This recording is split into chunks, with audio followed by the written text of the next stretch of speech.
Viens, suis-moi,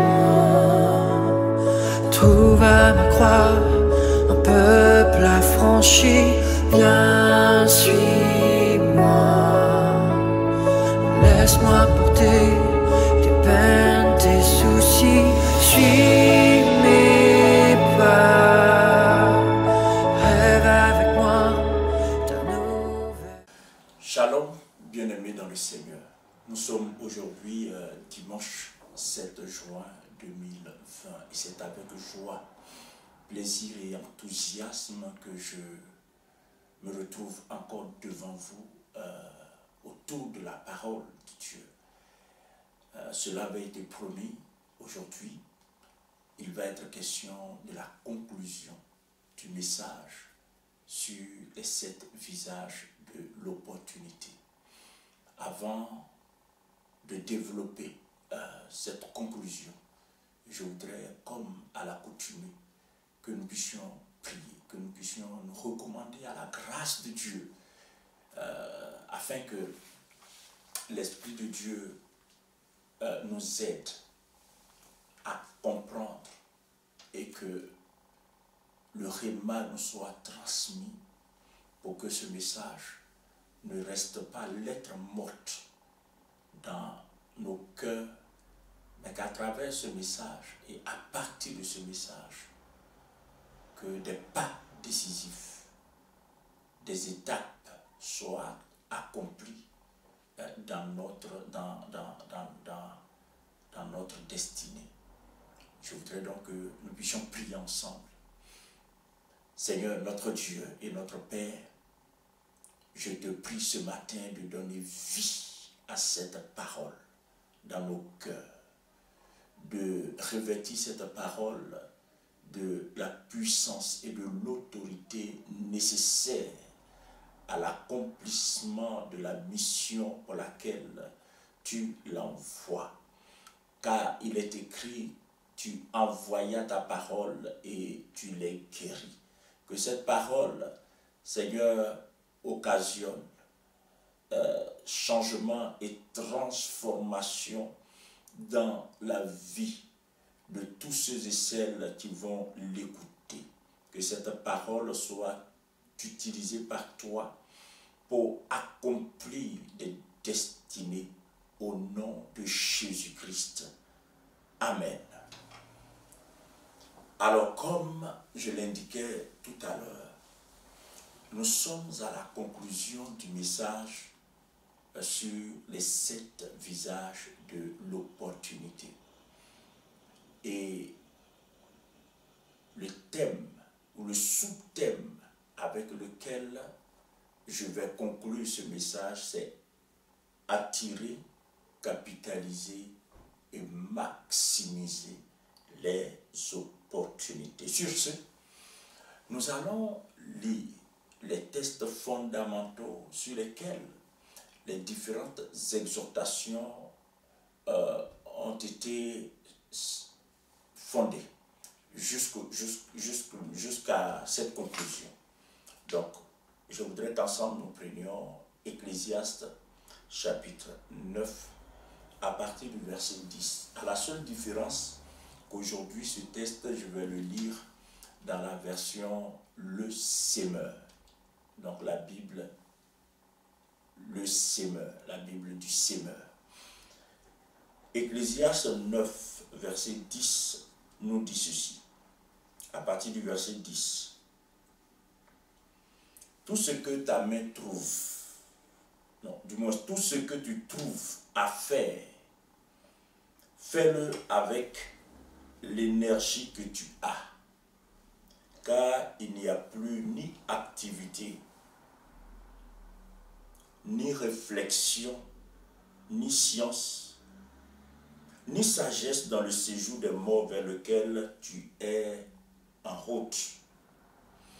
J'ai encore observé sous le soleil que ce ne sont pas les plus agiles qui gagnent la course, ni les plus forts qui remportent la victoire au combat.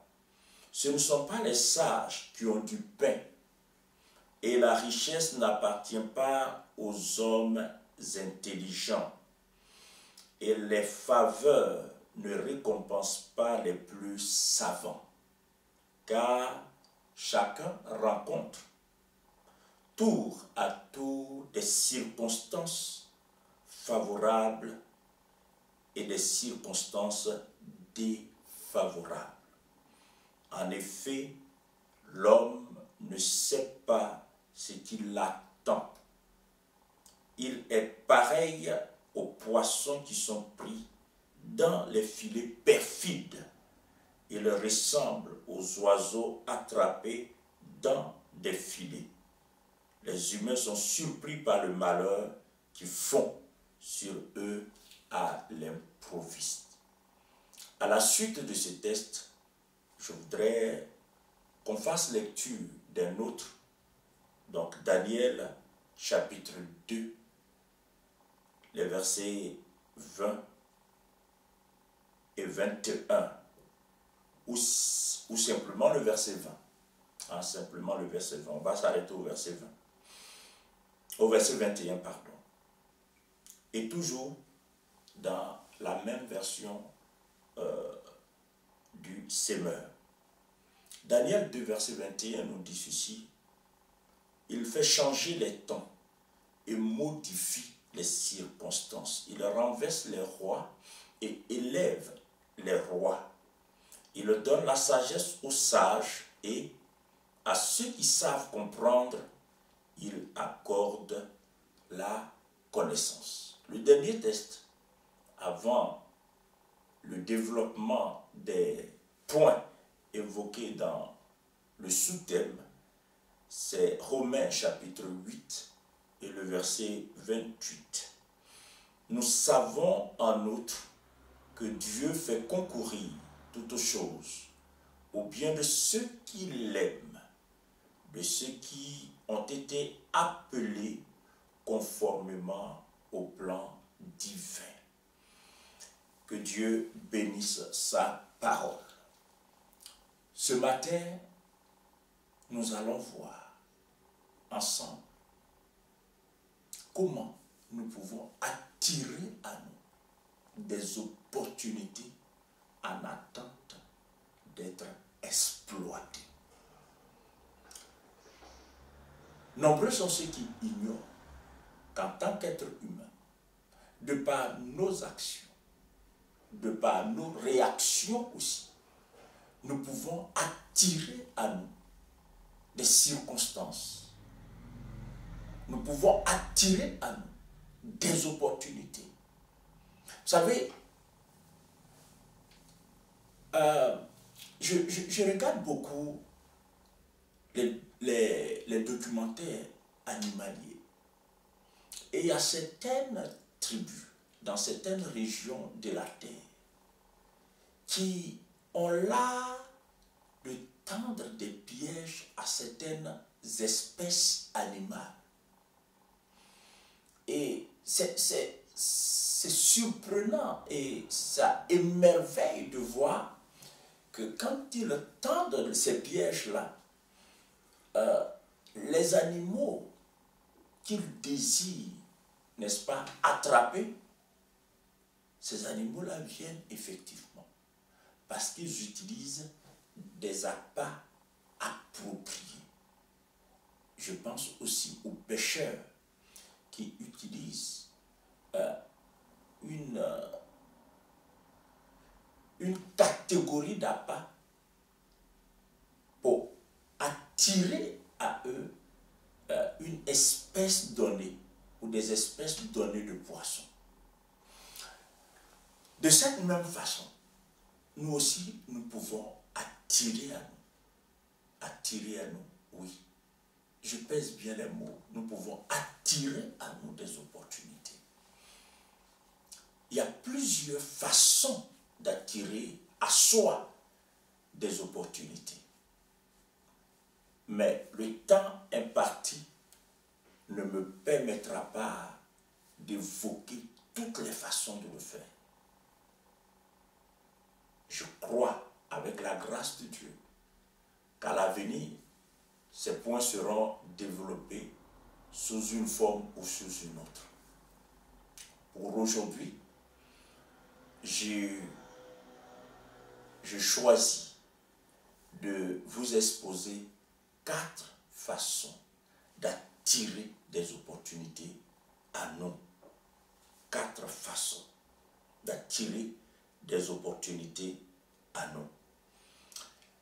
La première façon d'attirer à nous des opportunités, c'est de capitaliser et de maximiser les opportunités actuelles. Les opportunités actuelles. C'est-à-dire exploiter avec sagesse, exploiter avec justesse, exploiter avec une certaine expertise, autant que faire se peut, les situations, les circonstances qui ont cours dans notre vie en ce moment. Souvenez-vous, pour nous, enfants de Dieu, et conformément à Romains chapitre 8, verset 28, souvenons-nous, tout ce qui nous arrive est opportunité, est une opportunité. Nous devrons voir la vie sous cet angle. Nous devrons voir en tout ce qui nous arrive une opportunité. Parce que la Bible dit que Dieu fait concourir, n'est-ce pas, toutes choses au bien de ceux qui l'aiment et de ceux qui sont appelés conformément à son plan. Ainsi donc, quel que soit ce qui peut nous arriver, quelles que soient les circonstances qui se manifestent dans notre quotidien, qu'elles soient favorables ou défavorables à vues humaines, nous pouvons transformer ces circonstances en tremplin pour aller vers des lendemains meilleurs. C'est possible, tout dépend de la réaction que chacun développe. J'étais en train de dire que la première façon d'attirer à nous des opportunités, c'est de capitaliser, n'est-ce pas? C'est de maximiser les opportunités actuelles. Les opportunités actuelles. En fait, ce que je veux dire, c'est quoi? C'est que toute opportunité sagement exploitée en appelle d'autres, en engendre d'autres. Et nous devons être conscients de ce fait. En effet, de la juste exploitation qu'on fait des circonstances ou des opportunités présentes dans notre vie, naîtront à coup sûr de nouvelles opportunités. La vie de David corrobore cette affirmation. On observe en lisant la Bible qu'un jour, David a tué un lion. Un autre jour, il a tué un ours.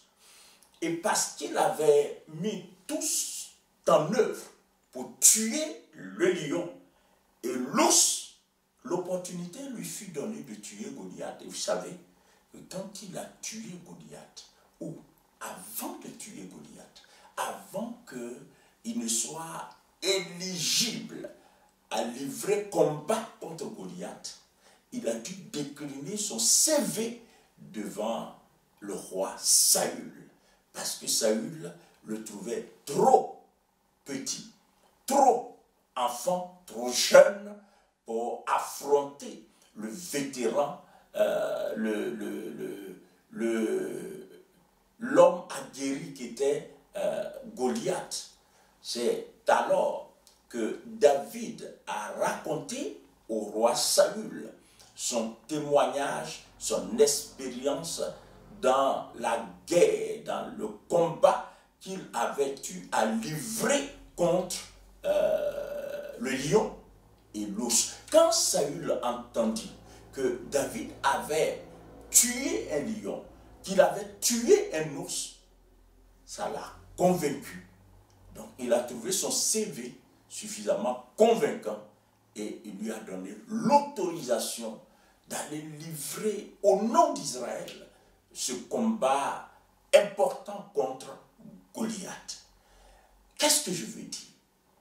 David n'aurait pas tué le lion, c'est-à-dire quand le lion était venu menacer le troupeau dont il avait la garde, s'il n'avait pas combattu contre ce lion, s'il n'avait pas tué ce lion, cette opportunité passerait, ce serait passé comme une lettre à la poste.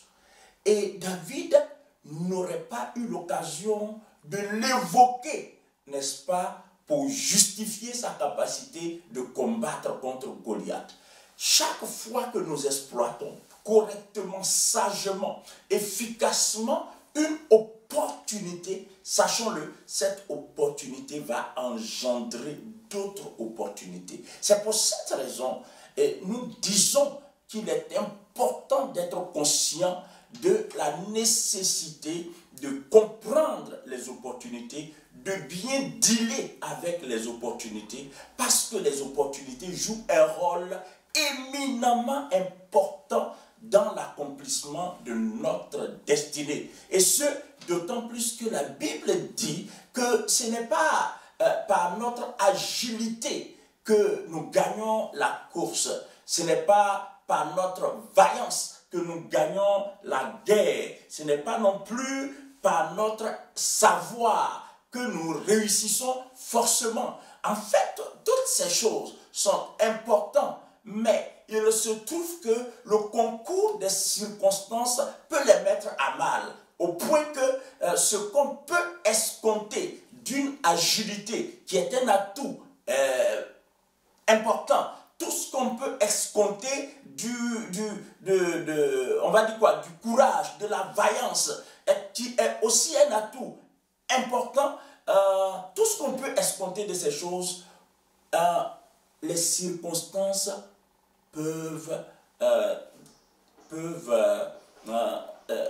hypothéquer le succès, n'est-ce pas, que l'agilité, que la vaillance, que le courage, que le savoir, la connaissance acquise peut, n'est-ce pas, occasionner. Oui, les circonstances peuvent hypothéquer cela.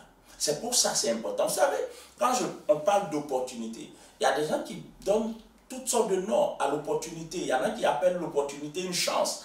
C'est pas faux. C'est pas faux.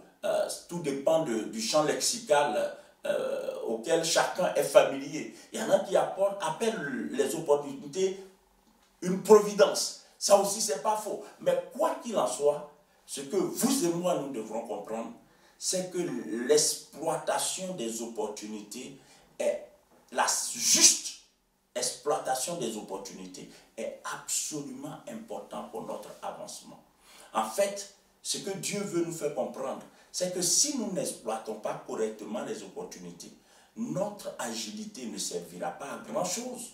Notre intelligence ne servira pas à grand-chose. Notre vaillance ne servira pas à grand-chose. Notre sagesse, notre savoir ne servira pas à grand-chose. Parce que les circonstances de la vie peuvent les mettre à mal, peuvent les mettre en difficulté. Il y a plusieurs personnes dont l'intelligence, dont les connaissances ne peuvent pas, n'est-ce pas, servir à quelque chose simplement parce que les circonstances de la vie leur sont totalement défavorables. Et c'est pour cette raison, ces choses que nous sommes en train de voir, nous devrons les prendre très au sérieux. Parce que David n'a pas fui devant le lion. Il a rassemblé son courage. Il a affronté le lion. Il a réussi à tuer le lion. Il a réussi à tuer l'ours. Il a eu l'occasion d'affronter Goliath. Et quand il a tué Goliath, le privilège lui fut offert d'être reçu au palais par Saül et ses dignitaires, tous ceux qui étaient au palais avec lui. C'est quand il fut introduit au palais, après sa victoire contre Goliath, que David va gagner l'estime de Jonathan. Et Jonathan va contracter une alliance avec David. Or, l'alliance que Jonathan a contractée avec David était indispensable à David pour son accession au trône. Il n'y aurait pas eu cette alliance entre Jonathan et David. Il aurait été difficile, voire impossible, à David d'accéder au trône. Mais à quel moment David a eu le privilège de contracter cette alliance? À quel moment, mes amis? À quel moment? C'est après avoir tué Goliath. Mais qu'est-ce qui lui a permis d'avoir cette opportunité, oui, d'affronter Goliath? Parce que hier, avant-hier, avant cela, il a rencontré un lion. Et cette opportunité d'affronter le lion, il en a tiré profit. Il a rencontré un ours. Il en est sorti vainqueur. Ça, ce sont des opportunités qu'il a sagement, qu'il a réussi à mettre à profit. Cela va engendrer d'autres opportunités. Donc, chaque fois que nous exploitons correctement une opportunité, cette opportunité, sagement exploitée, en engendrera d'autres. C'est une loi importante. C'est une loi vitale. Et nous devrons être conscients de cela pour ne pas mépriser les circonstances, quelles qu'elles soient. Nous devrons observer les circonstances, étudier les circonstances, examiner les circonstances pour en tirer le meilleur possible. J'ai à l'esprit l'histoire du jeune Malien Mamadou Gassama. Vous devriez vous souvenir de cela. Mamadou Gassama, un jeune Malien de 22 ans, qui en 2018 avait défrayé l'actualité. Vous vous rappelez, il avait fait preuve de bravoure en escaladant la façade d'un immeuble pour sauver un enfant en danger. Ce jeune homme de 22 ans était arrivé en France par des voies irrégulières. Il vivait dans la clandestinité. Jusqu'à ce que, par le concours des circonstances que nous appelons opportunité, il soit devant ce spectacle. Le spectacle d'un enfant en danger. Il s'était oublié lui-même. En fait, peu de personnes auraient réagi comme lui. Mais sa réaction lui a permis d'exploiter correctement ce concours de circonstances.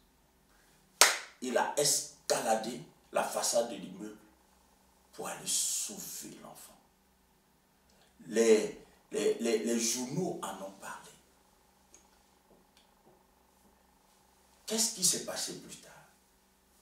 Il a été invité à l'Élysée, reçu par le président de la République, le président Emmanuel Macron.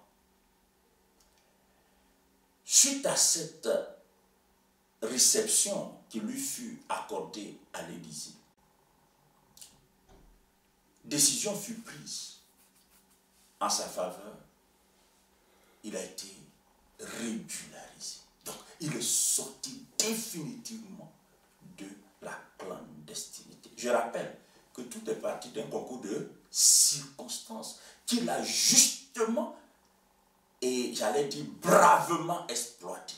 Il a su tirer profit. C'est clair que quand il escaladait la façade de cet immeuble, il n'avait pas dans son esprit toutes les conséquences que cela engendrerait pour lui. Pour lui, c'est une situation, il fallait sauver l'enfant. Donc, il n'avait pas fait avec calcul.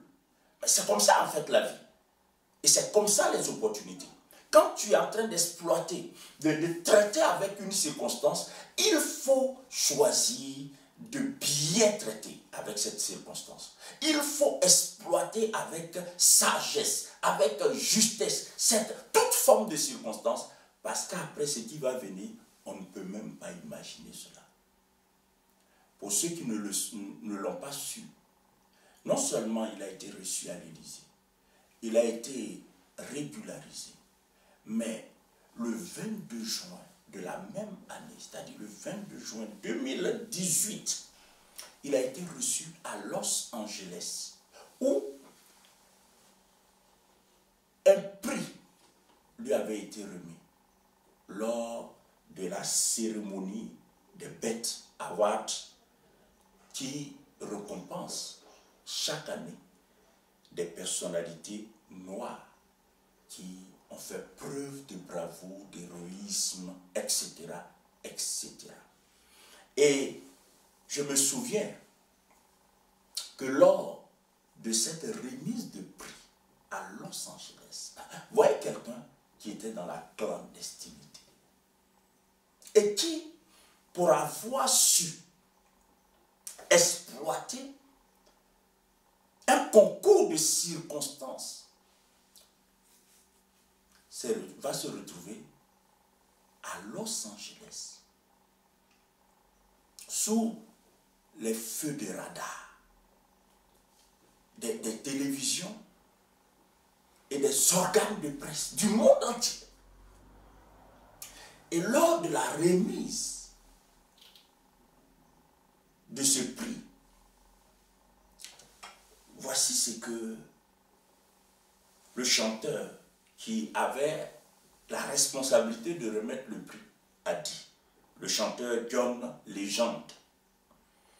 Il a dit ceci: nous distinguons ces héros et les remercions de nous donner de l'espoir et de nous rappeler que tout le monde a l'opportunité de faire quelque chose d'extraordinaire. Ça m'a touché. Et de nous rappeler que tout le monde a l'opportunité de faire quelque chose d'extraordinaire. Oui, une opportunité correctement, sagement, profitablement exploitée peut déboucher sur de nouvelles opportunités. Et quelquefois, des opportunités plus valorisantes, plus grandes encore. Plus grandes encore. Ça, c'est la première façon d'attirer des opportunités. Bien exploiter les opportunités actuelles. Bien exploiter les opportunités présentes. La deuxième façon d'exploiter, d'attirer du moins des opportunités à nous, c'est d'apprendre à traduire en prière. Écoutez très bien. Apprendre à traduire en prière, ou si vous voulez, en requête de prière et en confession de foi, nos aspirations. Qu'est-ce que je veux dire? La Bible dit que Dieu sait de quoi nous avons besoin. Il connaît nos besoins. C'est pourquoi, quand nous traduisons en prière, en requête de prière, et en confession de foi, en confession, nos aspirations, nos attentes, nos rêves, Dieu suscite des circonstances. Pour exaucer nos prières, Dieu suscite des circonstances. Comprenez une chose, Dieu travaille toujours avec les circonstances. Et c'est pour ça qu'il va susciter toujours des circonstances dans notre quotidien. Ne les laissons pas passer. Et je veux croire que cet enseignement sur les opportunités, toi qui m'écoutes, tu les prends vraiment à cœur. Il faut prendre à cœur ces enseignements. Parce que c'est, si vous voulez, c'est la vie, c'est notre vie, c'est notre quotidien. On n'en a pas toujours été conscient, mais c'est comme ça que la vie fonctionne en fait.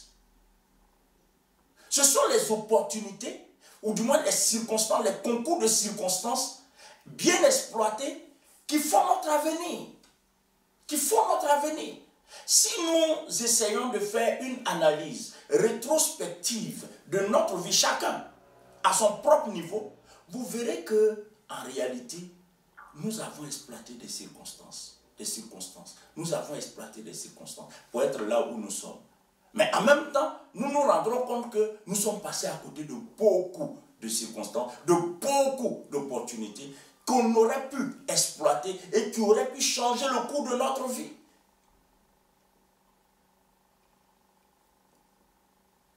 Nous devrons prendre conscience de ceci. Quand nous traduisons en prière nos aspirations, ce à quoi tu rêves, tu en fais des sujets de prière. Le cœur de Dieu est touché. Et Dieu, pour t'exaucer, va susciter des circonstances. Va attirer sur ton chemin. Va envoyer à ta rencontre des circonstances. Oui, je l'ai dit dans la formulation de ce sous-thème. J'ai dit que nous devrons apprendre à attirer à nous des circonstances en attente d'être exploités. Et ma conviction, c'est qu'il y a des circonstances qui sont là, attendant le moment venu pour se manifester sur ordre de Dieu. Il y a des personnes qu'on pourrait rencontrer, mais qu'on ne rencontre pas encore, simplement parce que le temps n'est pas encore arrivé. Il y a des personnes qu'on pourrait rencontrer, il y a des situations qu'on pourrait rencontrer, dont l'exploitation peut déboucher sur quelque chose de fabuleux pour nous. Je me souviens qu'en Daniel 9,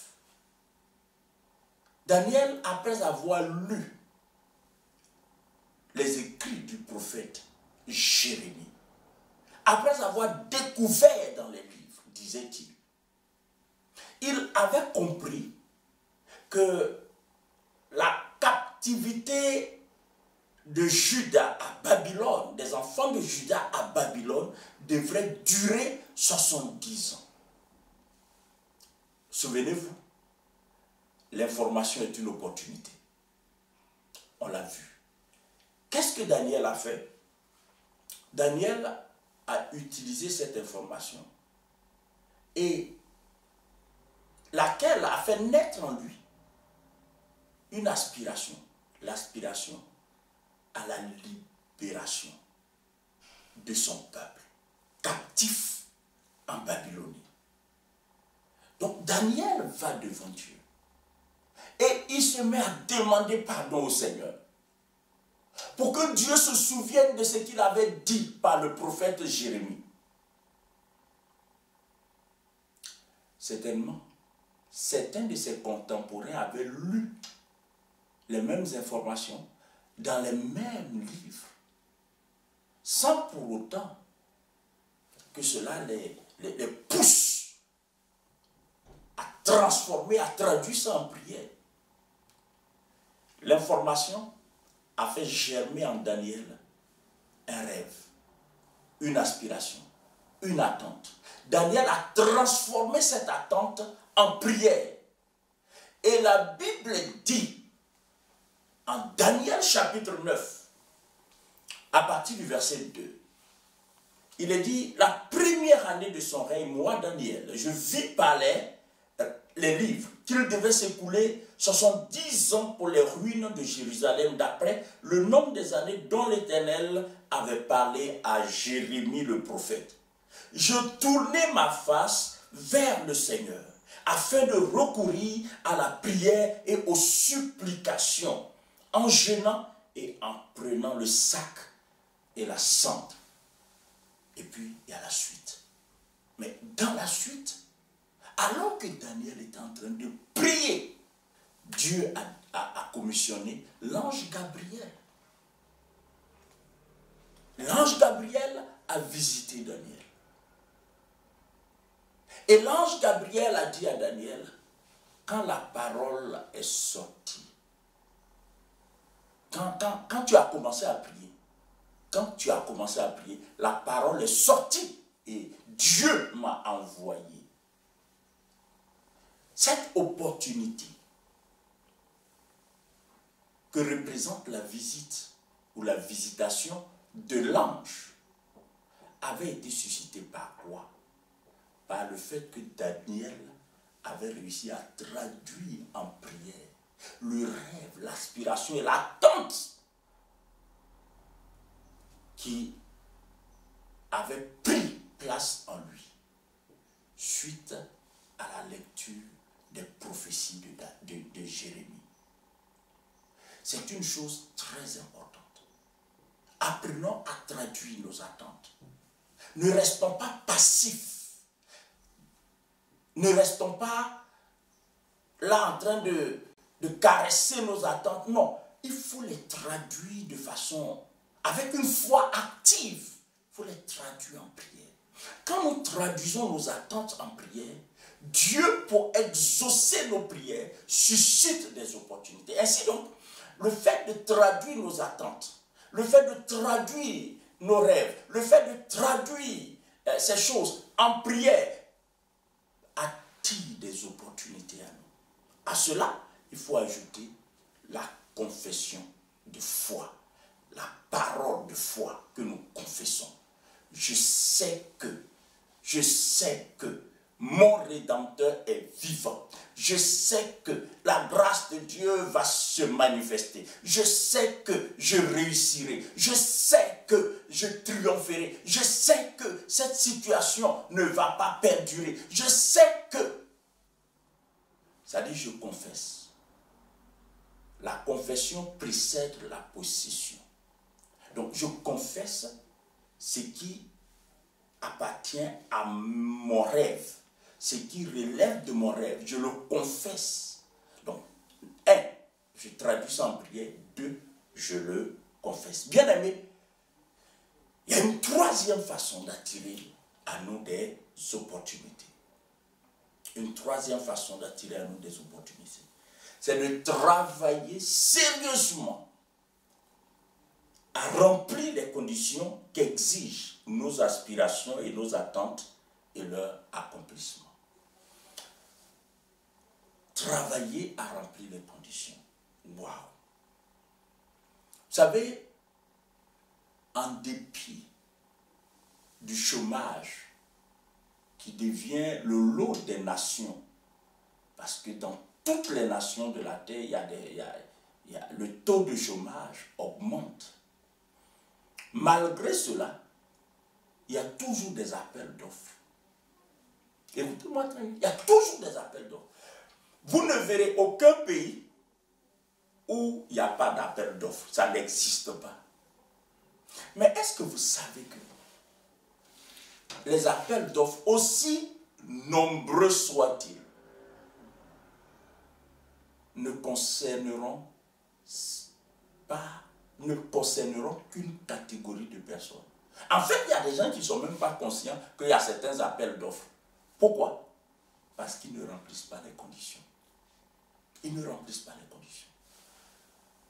Je suis africain, je suis ivoirien, et je sais un peu, quand les Africains, les jeunes Africains arrivent en Europe, ils arrivent pour la plupart avec un bon bagage intellectuel, comme on le dit, une bonne formation académique, mais bien souvent, le mépris que les Africains subissent, et ça, je ne suis pas dans une posture de dénonciation, mais c'est un constat que tout le monde fait. Ce mépris-là fait que souvent les diplômes obtenus en Afrique ne sont pas reconnus. Et donc, certains jeunes gens, quand ils arrivent ici, bon, ils se contentent du fait que les diplômes ne sont pas reconnus. Et puis, ils ne cherchent pas à résoudre ce problème. Ils font les premiers métiers, les premiers emplois qui s'offrent à eux, ils font ça. Au contraire de cela, il y en a qui, une fois sur le territoire européen, une fois en France, ils se soumettent à des formations. ils apprennent, ils étoffent, n'est-ce pas, leur CV. Ils étoffent leur CV. Et parce qu'ils étoffent leur CV, ils deviennent éligibles pour certaines offres d'emploi. Ils deviennent éligibles. En fait, remplir des conditions qui accroissent, qui amplifient, qui accentuent notre éligibilité pour telle ou telle chose attire des opportunités. Une fois que tu travailles à remplir ces conditions, c'est un univers d'opportunités qui s'offre à toi. Je connais certaines de mes filles à l'église qui ont fait le sacrifice de faire certaines formations. Mais dès qu'elles ont fini cette formation-là, elles se sont retrouvées dans l'embarras du choix. Ce n'était plus à elles de chercher du travail, mais c'est le travail qui est venu à leur rencontre. Pourquoi? Parce qu'elles avaient une aspiration et elles savaient que pour devenir ce qu'elles aspiraient devenir, il fallait faire une formation. Il fallait étoffer leur CV. Il fallait remplir certaines conditions. Mes amis, parce qu'elles ont payé le prix. Une fois que les conditions étaient remplies, les opportunités leur ont ouvert les bras. Les opportunités leur ont ouvert les bras. Quand nous veillons à remplir les conditions qu'exigent nos aspirations et leurs accomplissements, des opportunités se présentent à nous. Dans la Bible, il y a des exemples. Il y a des exemples. Et vous vous souviendrez de cet exemple. Par exemple, si je reviens à David,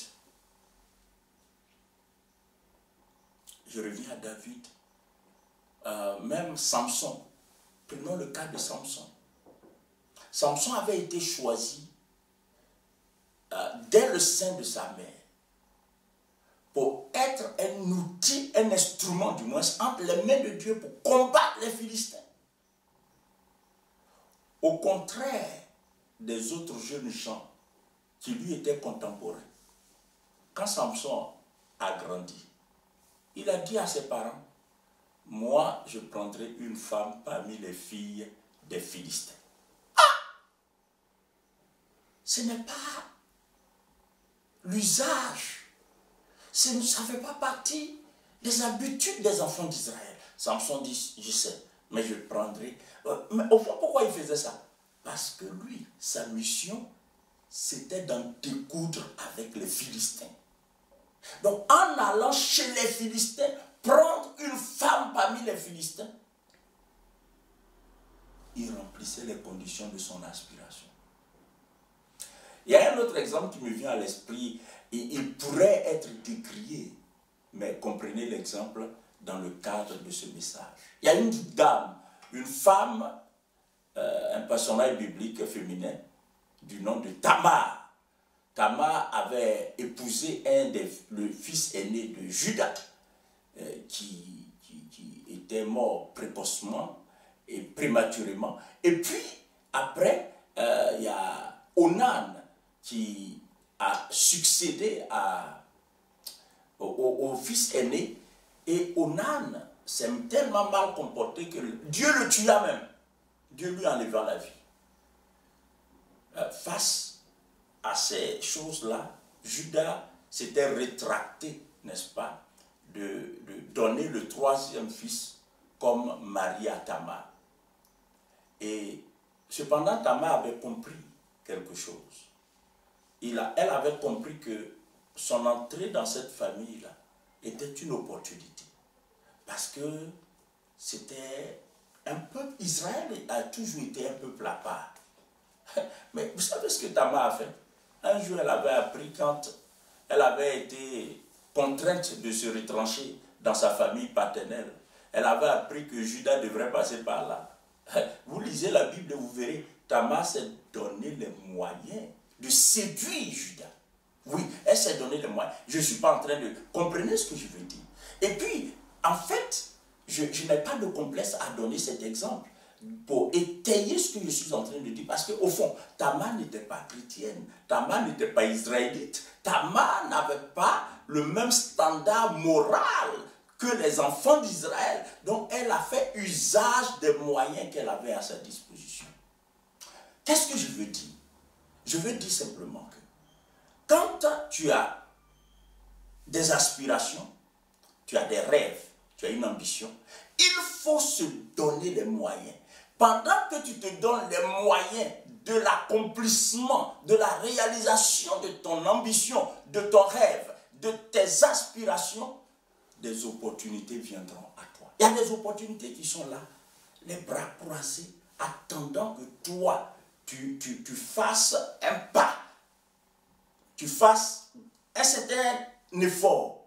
Dès que tu réussis cet effort, c'est fini. Ces opportunités-là se présentent à toi. C'est ainsi que certaines personnes, après avoir réussi une formation, se sont retrouvées à être embarrassées, se sont retrouvées devant des offres multiples. Et puis, non seulement se sont retrouvées devant des offres multiples, mais aussi se sont retrouvées devant des opportunités qui leur permettent aujourd'hui de rallonger leur salaire.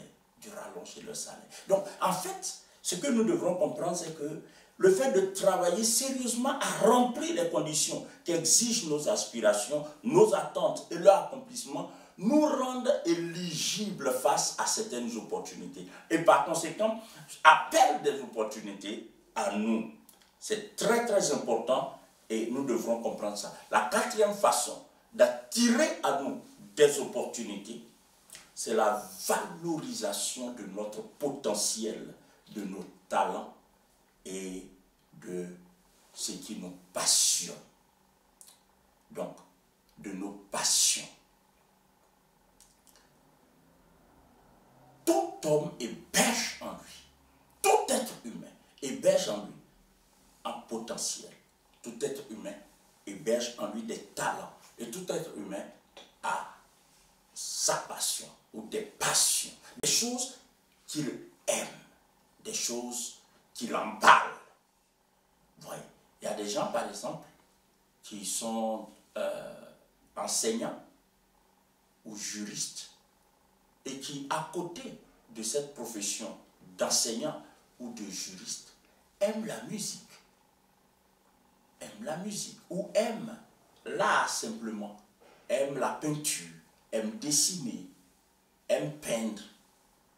Et d'une personne à une autre, il y a le potentiel, il y a le talent, et puis il y a la passion.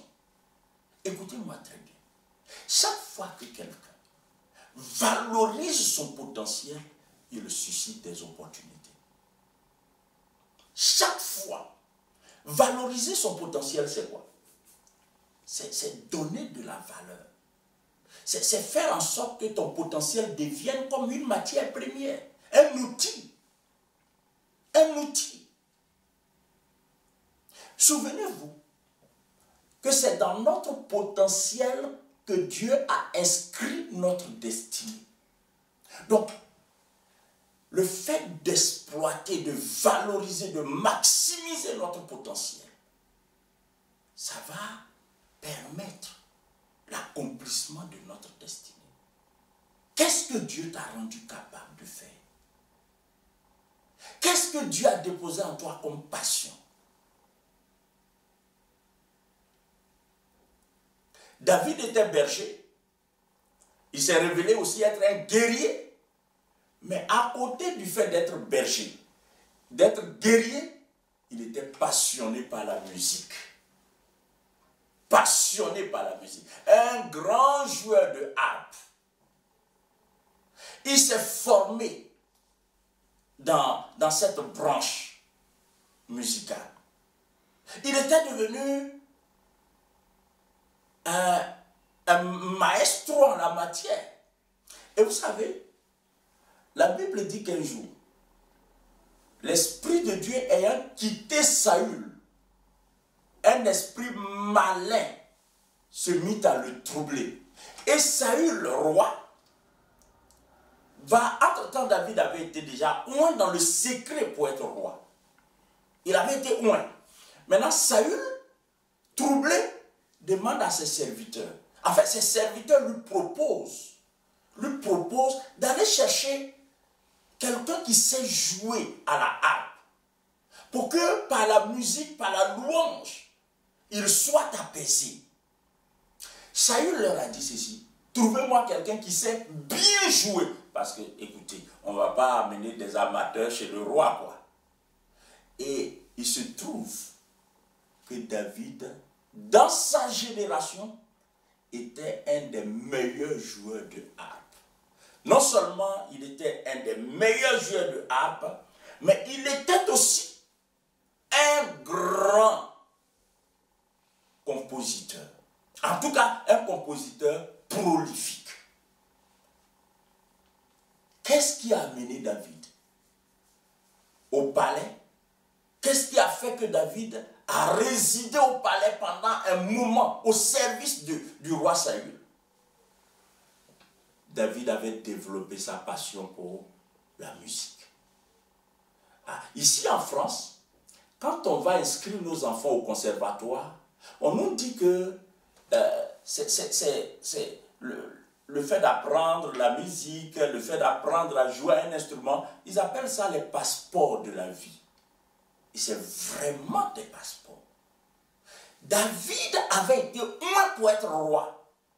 Or, David n'était pas issu d'une famille royale en tant que telle. Isaïe n'était pas roi. Aucun ancêtre de David n'était roi. Cependant, ayant été oint pour être roi, il devrait apprendre le protocole, les us et les mœurs du palais. Comment cela se ferait-il? Est-ce que son père, Isaïe, pouvait aller voir Saül pour dire: ah, mon fils là était oint? Non, il dit ça, Saül le fait tuer David rapidement. Qu'est-ce qui a ouvert la porte du palais à David? Sa dextérité à jouer de la harpe, sa dextérité, sa formation. Il a pris cette passion au sérieux. Je suis en train de dire à quelqu'un: tu as étudié dans un domaine donné, tu as un potentiel. Écoute-moi très bien. En valorisant ton potentiel, tu attires des opportunités à toi. Et en valorisant ta passion, ce que tu aimes, commence à travailler ça. Tout ça là, ton potentiel, tes talents, ta passion ou tes passions, c'est l'ensemble de ces choses que Dieu compte utiliser comme matière première pour faire ton histoire, pour bâtir ton histoire. Donc si tu fais taire ta passion, tu es en train de réduire la possibilité, n'est-ce pas, de rencontrer des circonstances des circonstances ou des opportunités qui vont participer à ton accomplissement. Ce sont là les 4 façons d'attirer des opportunités. Maintenant, je veux terminer mon propos sur la façon de capitaliser et de maximiser toute opportunité qui se présente à nous. Je le dirai en quelques mots, mais vous comprendrez. Écoutez-moi très bien. Que vaut une opportunité mal exploitée? Que vaut une circonstance qu'on ne peut pas exploiter avec sagesse? En tant qu'enfant de Dieu, nous devrons être suffisamment avisés en la matière et réfléchir tous les jours de notre vie à mettre à profit, à capitaliser les opportunités que Dieu suscite dans notre vie. C'est très, très, très important. Vous lisez la Bible de la Genèse à l'Apocalypse. Vous observez la vie même des gens qui ne sont même pas chrétiens. Vous verrez que chaque évolution dans la vie passe par la juste exploitation, la juste capitalisation ou maximisation d'opportunités que Dieu suscite. Donc par la capitalisation réalisation et par la juste maximisation des opportunités que Dieu suscite. Comment cela peut se faire? Premièrement, en toutes circonstances. Premièrement, en toutes circonstances et autant que possible, il faut choisir la meilleure option en termes de réaction. En toutes circonstances, qu'elles soient favorables ou défavorables, avant de réagir, réfléchis pour choisir la meilleure option en termes de réaction. Très important. Parce qu'au fond, les circonstances nous invitent à la réaction. Nous réagissons. C'est la bonne façon de réagir aux circonstances qui feront de ces circonstances des circonstances favorables ou défavorables. Parce qu'en réalité, toute circonstance vient avec des facettes. Et c'est la façon dont nous réagissons aux circonstances qui vont déterminer leur issue dans notre vie, leur impact dans notre vie, leur impact soit positif ou négatif dans notre vie. Donc nous pouvons, si nous comprenons ces choses, transformer chaque circonstance, transformer chaque opportunité pour que ces circonstances, ces opportunités, ces concours de circonstances, ces situations, ces occasions, n'est-ce pas, alimentent, abreuvent notre destinée en vue de notre épanouissement et de l'accomplissement du plan de Dieu dans notre vie. Et l'une des façons de réussir cette capitalisation, frères et sœurs, c'est de choisir toujours la meilleure option en termes de réaction. Quand il y a une circonstance qui se présente à toi, ne te précipite pas. Garde-toi de prendre des mauvaises décisions. Réfléchis. Il y a toujours une option idéale. J'aimais beaucoup jouer au Scrabble. Et le Scrabble, vous disposez de 7 lettres dans votre casier. Avec les 7 lettres, il y a un ensemble de mots que vous pouvez composer. Seulement, il y a des mots qui vous donnent le maximum de points possibles. Ce que je veux dire, c'est quoi? On considère la vie comme un jeu de Scrabble. Et puis, j'ai mes 7 lettres. Il me revient à moi de réfléchir pour composer les meilleurs mots possibles. C'est de cela qu'il est question. La Bible nous rapporte qu'un jour Abraham, qui était sous sa tente avec sa femme Sarah et avec autour de leurs serviteurs, avait reçu la visite de 3 personnes. Quand on reçoit la visite de personnes, surtout de passage, il y a plusieurs options qui se présentent. On les salue et puis on les laisse continuer leur chemin. Ces personnes ont salué Abraham et Abraham leur a dit ceci: plutôt que de passer, ne pourriez-vous pas vous asseoir un peu? Comme ça, je vais vous proposer des rafraîchissements. Ils ont accepté, ils se sont assis. Et Abraham, plus que de leur donner, plus que de l'eau, Abraham leur a proposé à manger. Il a fait à manger, il a tué un animal qu'il a pris de son bétail et il leur a fait à manger. Vous connaissez la suite de cette histoire. Ils ont mangé. Après avoir mangé, quand ils étaient rassasiés, ils ont dit à Abraham: appelle ta femme Sarah. Je ne sais pas si vous comprenez. En fait, chaque fois que tu es face à une situation, réfléchis. Quelle est la meilleure option? La meilleure option, c'est quoi? Qu'est-ce que je peux faire? Il y a une autre histoire qui me vient à l'esprit, une histoire biblique. Un jour, David et ses serviteurs, affamés, avaient sollicité un certain Nabal. Nabal leur a opposé un refus catégorique. Ce refus a offusqué David. Et David, en fait, Nabal n'avait pas compris que la sollicitation dont il était objet était une opportunité pour lui. Nabal ne savait pas que David en question là pouvait changer. Et il était tellement insensé cet homme. Il ne pouvait pas comprendre que quand quelqu'un de l'envergure de David te demande un service, c'est une opportunité. D'ailleurs, n'importe quel service est une opportunité. Et qui plus est, un service demandé par un roi. Offusqué, David avait résolu d'en découdre avec Nabal. C'est parvenu à l'oreille de la femme de Nabal du nom de Abigail.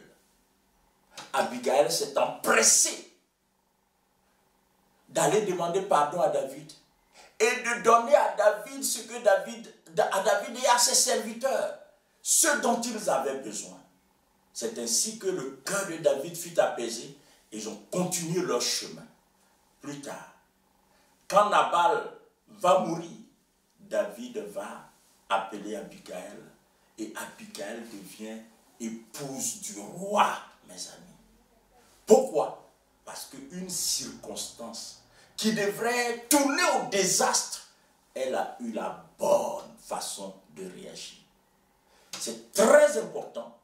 Si nous apprenons à réagir correctement face aux circonstances, ça va être bénéfique pour nous. Ça va être bénéfique. Ça s'appelle maximiser. Quand une situation se présente, il faut chercher les voies et moyens pour en tirer profit le plus possible. Le plus possible. La deuxième chose pour maximiser, il y en a 4. La deuxième chose pour maximiser les opportunités, pour les capitaliser, la deuxième chose, c'est de faire toutes choses. Non pas comme pour les hommes, mais comme pour Dieu. C'est-à-dire, chaque fois que tu as quelque chose à faire, fais-le dans la conscience en te disant que je fais ça pour Dieu. Je fais ça pour Dieu. Peu importe ce que tu as fait. Es-tu sollicité à rendre service à quelqu'un? Oublie la personne. Dis-toi que c'est à Dieu que tu fais ça. En fait, le fait d'endosser une telle conscience nous prédispose à offrir le meilleur de nous-mêmes. Et en offrant le meilleur de nous-mêmes, nous tirons profit des circonstances, même si dans l'immédiat, on ne s'en rend pas compte. Donc, la deuxième façon de maximiser les circonstances, c'est de tout faire en donnant le meilleur de nous-mêmes. En donnant le meilleur de nous-mêmes. C'est très important. C'est ce que Ruth a fait. Quand Ruth arrive dans le champ pour glaner derrière les serviteurs de Boaz, elle glanait avec une telle conscience. Elle glanait avec une telle conscience. En fait, elle avait fini par impressionner les serviteurs de Boaz. Et quand Boaz arrive dans son champ, Boaz dit, mais cette jeune fille, elle est d'où? C'est qui ça? Alors les serviteurs lui répondent, ah, elle se distingue de toutes les autres jeunes filles. Depuis qu'elle est arrivée, elle ne s'est pas assise. Elle travaille seulement. Mais elle faisait tout ça pourquoi? Parce qu'elle avait le souci de pourvoir à la nourriture de sa belle-mère Naomi. De sa belle-mère Naomi. Parce que plus tard, on va lui donner le reste de la nourriture. Elle mange, elle prend le reste. On lui donne une partie de la nourriture. Elle mange, elle prend le reste. Elle ramène à la maison à sa belle-mère. En fait, pour elle, ce n'était pas une corvée. D'ailleurs, c'est même elle qui avait proposé à Naomi d'aller glaner. Ça faisait partie des principes de vie en Israël.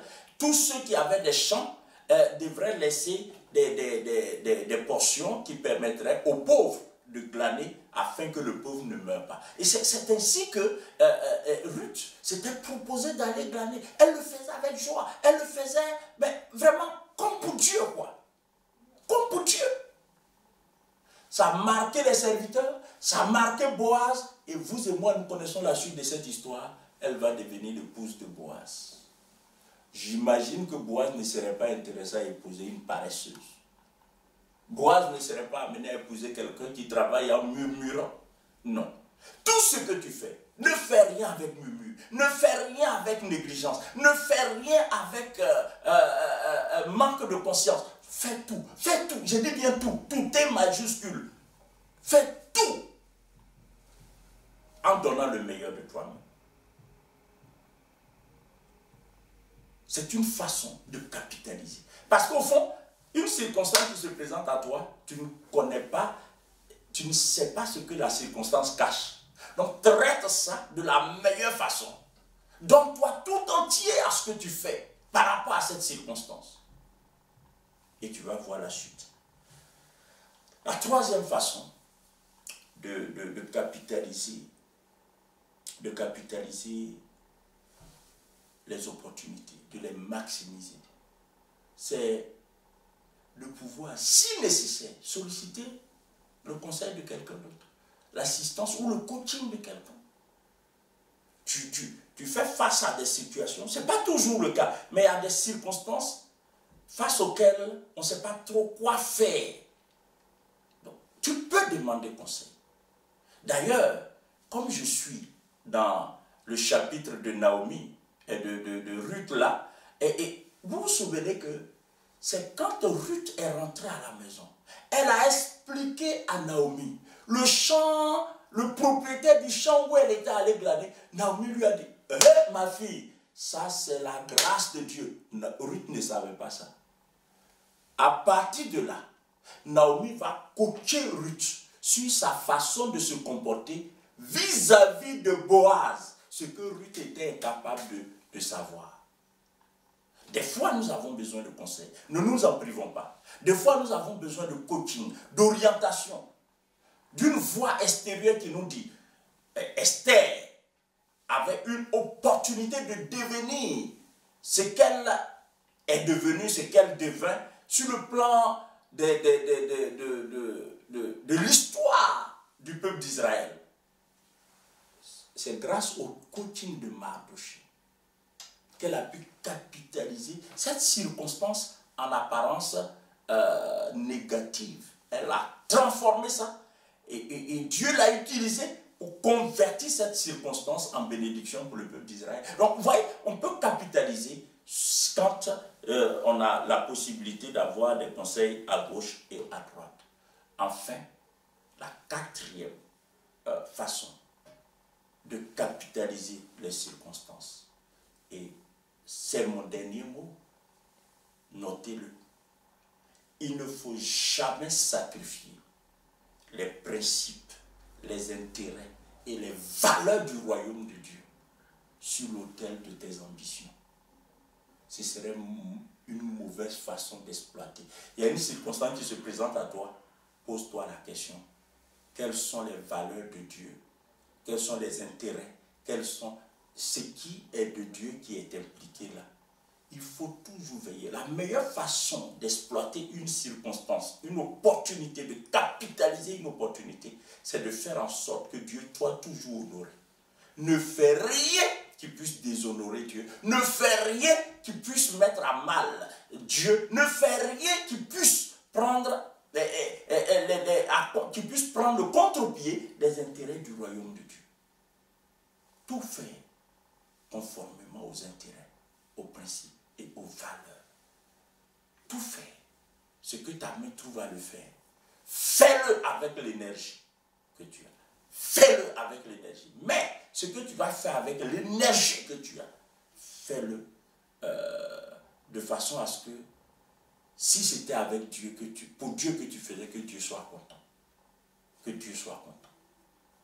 Frères et sœurs, en agissant ainsi, nous nous conformons à ce texte qui dit « Jette ton pain à la surface des eaux ». En fait, vous voyez, quand nous traitons avec les circonstances, quand nous traitons avec les opportunités, puisque nous ne savons pas ce qu'elles vont engendrer, c'est comme si on a jeté notre pain à la surface des eaux.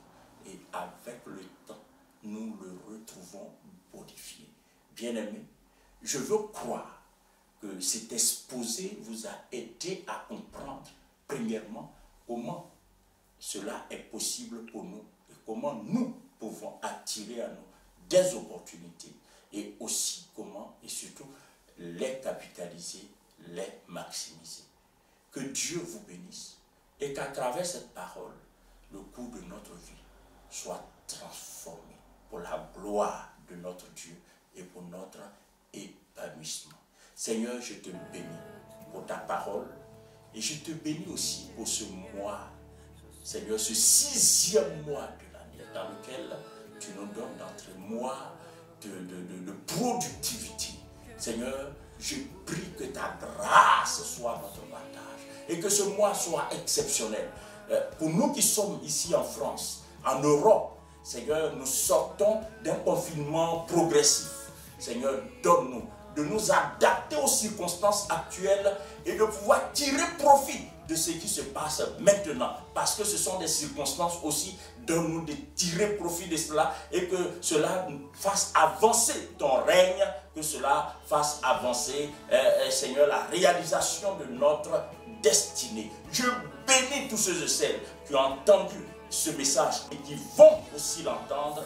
Et je prie, Seigneur, que tu utilises ce message pour façonner définitivement des vies au nom de Jésus-Christ. Amen.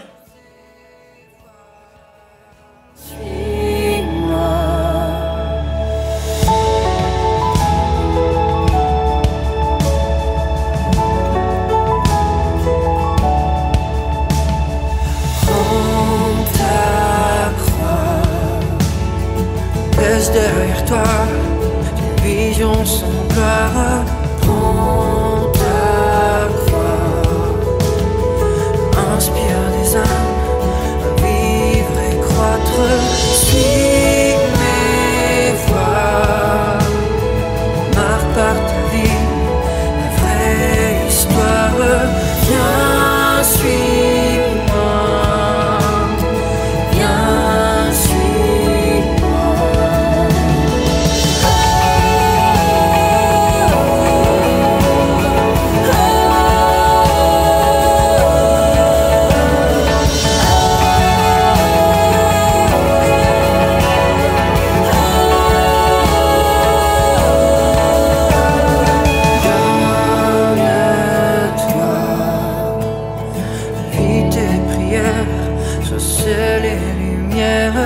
Donne-toi,